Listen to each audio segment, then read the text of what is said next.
So Tesla's service has been criticized for many years now, and as we're in 2022 here at the end, the ramping up of all their production of cars has gotten to a point where it's far exceeded the amount of service centers and technicians they have. So let's go ahead and give them a review right now, sitting in November/December area of 2022. So back in about late September, early October, I noticed my car started making this noise whenever I turned the steering wheel.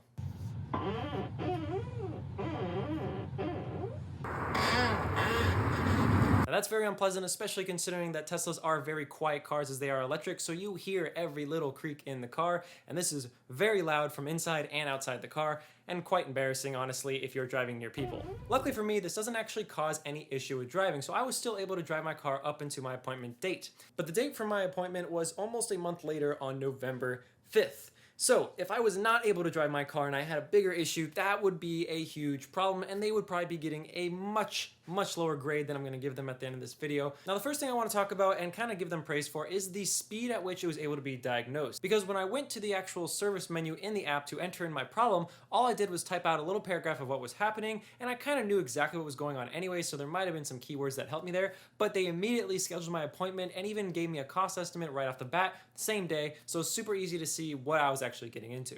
Now, the day of the actual appointment was quite easy. I drove my car over to the Tesla Center, dropped it off to the person, maybe 10 minutes there, talking to them, getting it all set up. They actually don't even need a key anymore. I guess they found a way to just use a master key on one of their phones.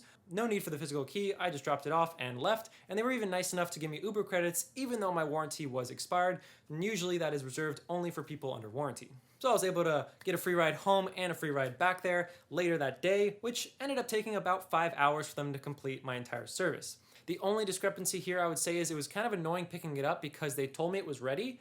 I went over to the actual Tesla shop, walked in, and then stood in line for about 15 minutes till anyone could see me. And they told me, oh yeah, your car's ready, here you go. But it was still in their shop. So the guy had to get about 5 minutes. He went to grab my car, pulled it out around front, and then it was ready to go. But it would have been nice if I was able to just walk up to the store when they told me it was ready initially and just grab my car and go. I do have to note here, I am out of warranty as I have surpassed the 50,000 mile limit, or 5 years, whichever comes first. But for me, I'm already at 61,500 miles when this happened, and so I didn't get any kind of warranty coverage, so all this was gonna be out of pocket.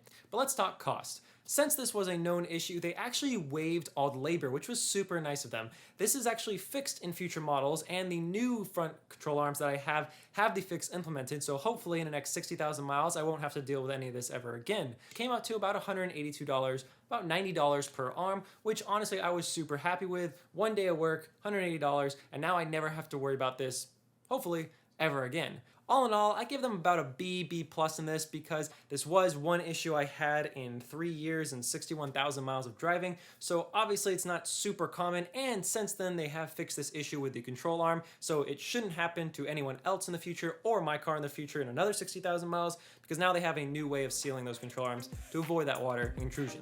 And that is it for this video, guys. Hope you enjoyed. Go ahead and leave this video a like if you did like anything in here. I'll see you all in the next one.